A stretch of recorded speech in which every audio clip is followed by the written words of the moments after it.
Boa noite. Agradecemos a Deus mais uma semana de muito aprendizado, muito equilíbrio, muita atenção, no mesmo passo que nós já pedimos, fortaleza, amparo dos bons espíritos para a semana que ora se inicia. Evangelho segundo o Espiritismo, capítulo 24, não coloqueis a candeia sob o alqueire. Item 1, Mateus capítulo 5, versículo 15. Não se acende a candeia para colocá-la sobre o alqueire, mas colocam-na sobre um candeeiro, a fim de que ela clareie todos aqueles que estão na casa.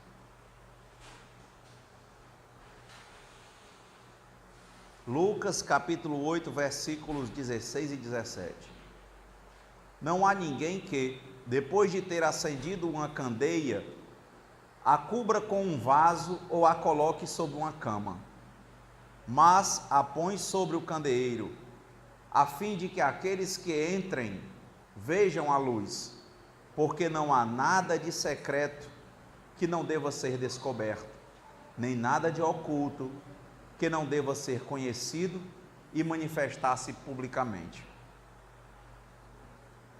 Item 4. Comentário dos Espíritos. Admira-se de ouvir Jesus dizer que não se deve colocar luz sobre o alqueire, enquanto ele, mesmo oculta sem cessar os sentidos de suas palavras sob o véu da alegoria, que não pode ser compreendida por todos. Ele se explica dizendo aos seus apóstolos: eu lhes falo por parábolas, porque não estão no estado de compreender certas coisas. Veem, olham, ouvem e não compreendem.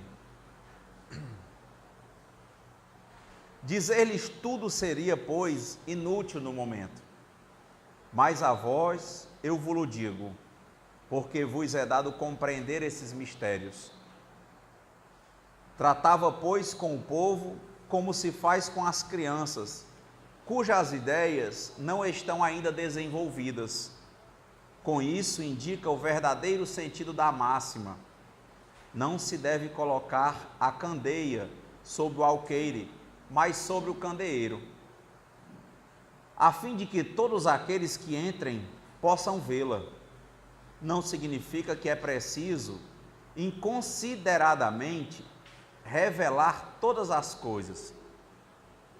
Todo ensinamento deve ser proporcional à inteligência daquele a quem é dirigido, porque há pessoas a quem uma luz muito viva ofusca sem esclarecê-la. Ocorre o mesmo com os homens em geral, como com os indivíduos. As gerações têm sua infância, sua juventude e sua época não frutifica fora do tempo. Sua idade madura, cada coisa deve vir a seu tempo, e o grão semeado fora da época não frutifica. Mas o que a prudência manda ocultar momentaneamente, deve cedo ou tarde ser descoberto, porque chegados a um certo grau de desenvolvimento, os homens procuram, eles mesmos, a luz viva. A obscuridade lhes pesa. Tendo Deus lhes dado a inteligência para compreender e para se guiar nas coisas da terra e do céu, querem raciocinar a sua fé, e é então que não se deve colocar a candeia sobre o alqueire, porque sem a luz da razão, a fé se enfraquece. A primeira reflexão para nós é a gente entender que uma candeia é aquela coisa de segurar a vela, né? Tem o candeeiro, então Você bota ali a vela, para você não pegar na vela e não se queimar, você bota no candeeiro. Candeeiro é algo que você bota para a luz se dissipar, se difundir. E o alqueire é uma medida. Diz assim, vou comprar tantos alqueires de feijão. A gente imagina a quantidade, mas não imagina a medida. A medida é uma caixa. Uma caixa que dá o tanto. Então, antigamente, aqui no Ceará, acho que hoje em alguns lugares, a pessoa mede feijão por lata de feijão. Aí você vai comprar garrafa de feijão, garrafa de arroz, garrafa de milho. E o alqueire é numa caixa maior. Então, é uma caixa seca que ia dar a medida quando você botasse o feijão de um alqueire, por exemplo. Então, ele está dizendo que você não bota a luz, se é que você vai acender a luz, dentro do alqueire. Você bota em cima. Você vira, bota o candeeiro em cima e ilumina. Então, a primeira coisa que ele está dizendo, não se deve colocar a luz dentro do alqueire. Deve-se colocar no candeeiro. É igual a outra passagem de Mateus, que ele diz que nós não devemos atear pérolas aos porcos, que eles pisam e tudo não tem valor nenhum. E quando a gente coloca assim, não é chamando aquele que não está apto a receber a mensagem, ou para entender o valor das pérolas, de porco. Mas é como um bicho qualquer. Tem que chegar a linguagem certa para a pessoa certa no tempo certo. Nós mudamos a cada dia. Então a mensagem ela vai chegando geralmente para quem chegou a um estágio difícil da vida. A maior parte das pessoas vem ao Espiritismo por duas causas: ou pelo amor ou pela dor. A maioria dentro desse grupo geralmente veio pela dor.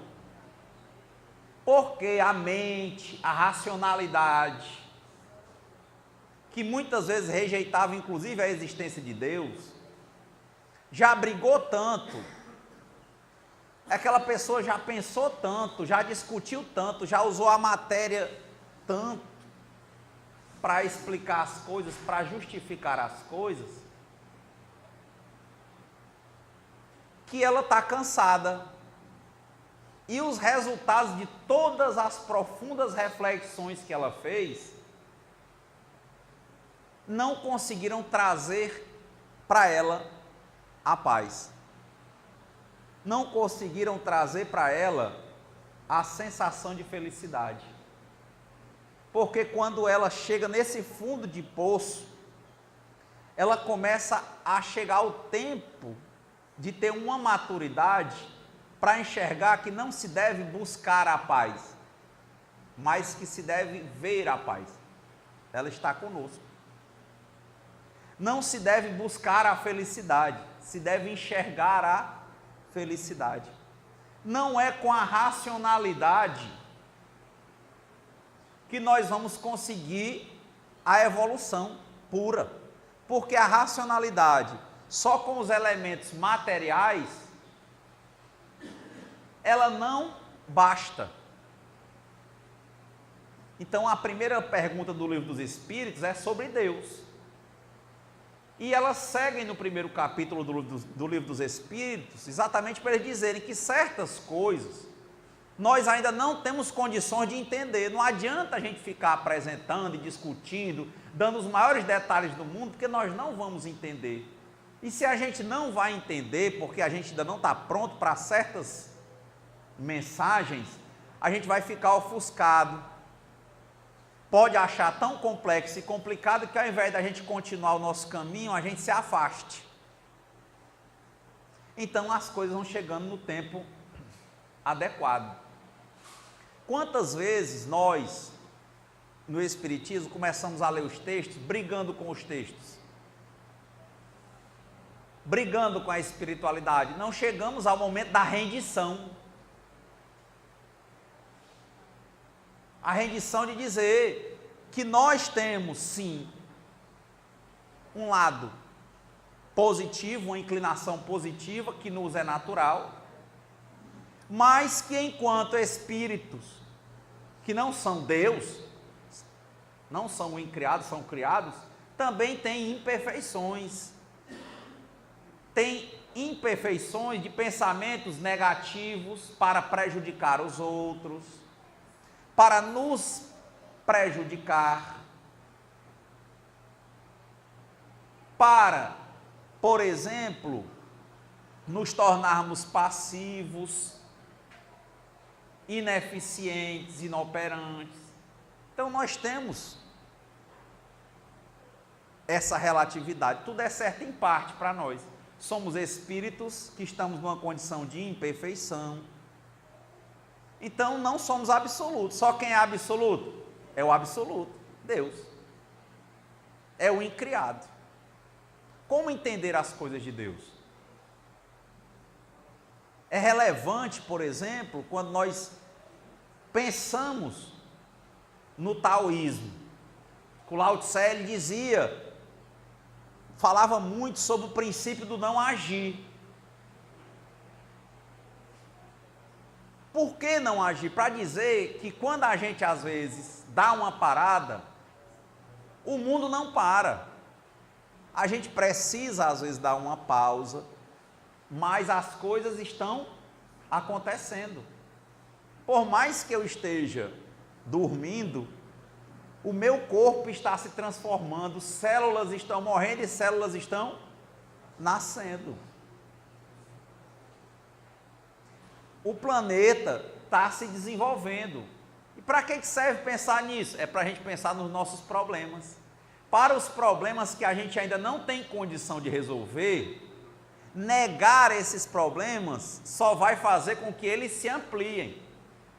Mas a gente aceitar que eles existem, não negá-los, acolhê-los e entendê-los, né? Acolhê-los, escutá-los, bem tratá-los, entendê-los,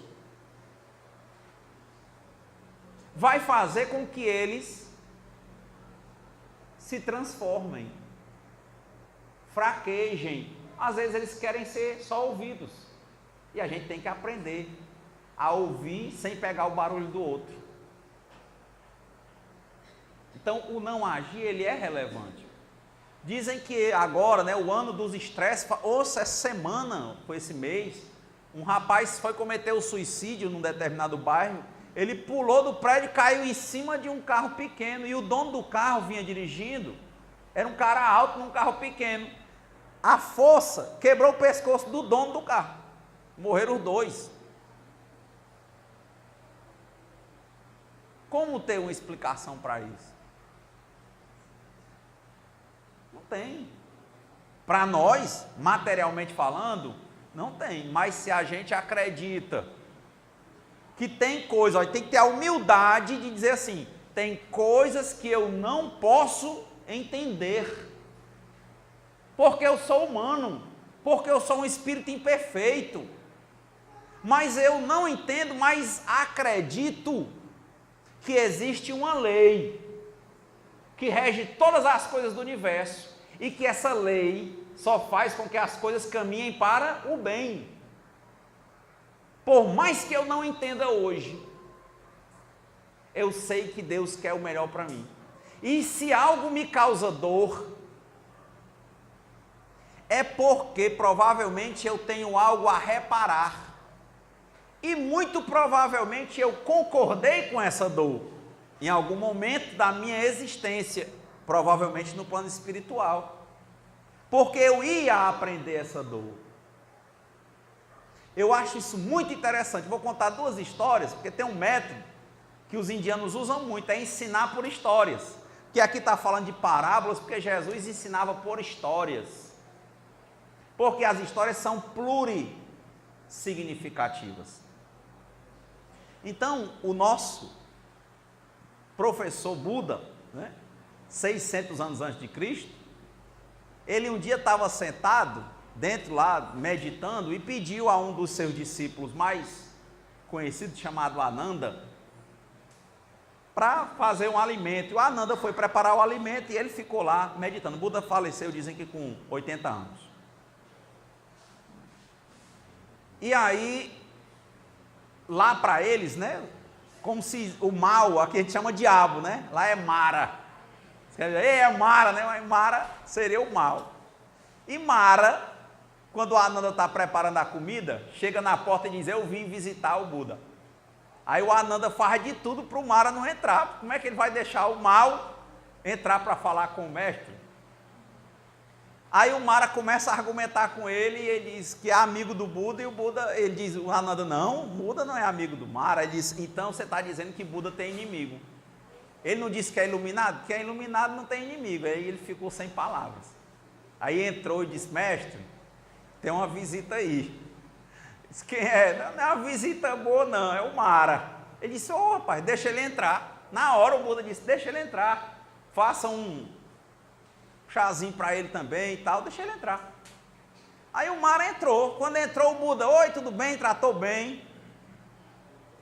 Aí ele disse, diga o que você quer, Mara. Eu vim aqui porque eu estou muito cansado, eu dou tudo que as pessoas querem, de prazer, de tudo, e ainda assim eles buscam esse caminho da iluminação, renunciam, parece aquela história da igreja do diabo do Machado de Assis. Ele disse, não, é porque as pessoas são assim mesmo, branco e preto, certo e errado, elas são instáveis, porque elas ainda não conseguiram o caminho do equilíbrio. Aí o Mara, pois é, mas eu não aceito isso, como é que pode? Eu deixo eles fazerem tudo o que eles querem. Então, o que você quer, Mara? Eu acho que eu quero ser o Buda. Ele disse, você quer ser Buda? Pois sente aqui, toma aí o seu chá que eu vou lhe contar como é ser o Buda. Ó, é assim, eu era um príncipe, bonito, tinha uma mulher, tinha um filho, era rico, palácio, ia ser o rei, não tinha disputa, e eu renunciei a palácio, a beleza, eu mandei pelar meu cabelo, porque era um símbolo da riqueza, aquele cabelão que ele tinha. Eu cortei o cabelo, tirei todos os estigmas da nobreza, abandonei o castelo, abandonei o dinheiro, deixei a mulher, o menino, o futuro próspero, e vim mendigar e meditar. Abandonei carro, carruagem, cavalo.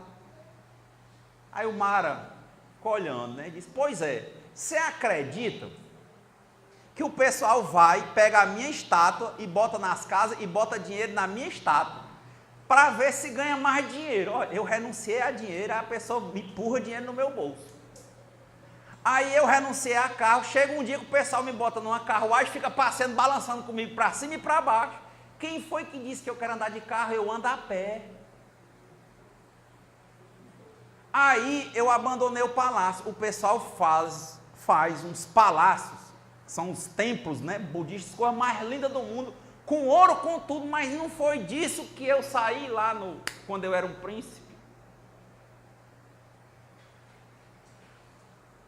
E as pessoas me dão dinheiro, pedindo a mim que eu consiga mais dinheiro para elas. Ou seja, tudo que eu renunciei, todo dia o povo bota no meu bolso. Todo dia, todo dia, todo dia. E eu estou aqui meditando. Aí o Mara olhou e disse, pensou e disse, é fácil ser o Buda? Ó, tudo que eu renunciei, que é o que todo mundo quer, eu não quis. Todo dia entregam para mim. Todo dia entregam para mim. E eu pego e digo, não. Aí o Mara olhou para ele e disse, é melhor ser o Mara mesmo. Então quer dizer, que ele levava a questão, rapaz, será que numa vida encarnado, a gente só vai ter momentos fáceis? Só vai ter compreensão? Não. A gente não vai ser tentado? Vai. Aí vem o livre arbítrio, as práticas, a meditação, a reflexão, a compreensão. Não é uma questão interessante? Mas é lógico que isso, quantos de nós que tentamos um caminho de iluminação qualquer, quando aparece a primeira, às vezes até uma dieta, né? Ou seja, comer racionalmente, né, adequadamente, mas quando a gente vê a comida, aí come. Quantos adictos, né, apegados? Ele diz, não quero mais droga. Aí na hora que ele vê, usa. Então, olha a dificuldade. Ele disse, enquanto você é encarnado, você é um espírito que tem muitas dúvidas e tem dificuldades, e a vida é isso. A vida, o livro da vida só tem 2 páginas, que é para você olhar para quando tiver tudo muito bom, você abrir a página e dizer assim, ó, isso passa. E quando tiver tudo muito ruim, você abre a 2ª página, que diz o quê? Isso também passa. Porque tudo na vida é passageiro. Só o que é permanente é o aprendizado. Aí é a candeia em cima. Compreender isso faz com que a gente se afaste das fugas, das drogas. Quando se usa droga, tanto a lícita quanto a ilícita, para fugir. E qualquer coisa pode ser tomada como droga. O sexo tomado em vez de amor pode ser uma droga. A raiva pode ser uma droga. A ira pode ser uma droga. O açúcar. Ela tem os mesmos resultados no cérebro, né? As mesmas sinapses. Mesma resposta. Por isso que quem é neurótico, nervoso, a pessoa diz uma coisinha que você não gosta, você grita, fica com ódio, você nem sabe, você desespera. Então, quer dizer, perceber que nós temos essas dificuldades nos ajuda a nos tornarmos pessoas mais fortes, porque a gente não foge. E a gente acredita que tem um ser, que a gente não tem compreensão nem capacidade para compreender, que alguns chamam Deus, outros entendem que tem uma lei universal que não pode ser quebrada. E que para nós, todos os problemas nada mais são do que oportunidades para nós nos tornarmos pessoas melhores, aprendermos. Mas se a gente ficar negando o problema, a gente está dando valor. Valor no sentido negativo, ele cresce enquanto problema. Se a gente acolher ele, deixar ele dizer, e não valorizar no sentido de potencializar e sim mostrar para ele quem nós somos, o que nós queremos, ele por si se transforma. Se eu estou dizendo, os taoístas, eles falavam do não agir como uma transformação. Olha essa questão do Mara, ver as dificuldades, as tentações e não negar, reconhecer, acolher, mas também não dar margem, deixa lá, que se transformam. Outra história que eu achei, que é um dos livros mais antigos da humanidade, dos Vedas, eles têm 4 livros. Dos Vedas tem o Ramayana, que é a história do rei Rama. Vou tentar resumir aqui, só para a gente ver o que é alguém que tem uma coisa que a gente chama de resignação com a lei, ou com Deus, com a vontade de Deus, sabe que todo erro tem que ser reparado. Não precisa culpa, mas precisa responsabilidade. Em linhas bem rápidas, porque lá é como se fossem parábolas. Tem bichos, muitas metáforas, a história rápida é assim.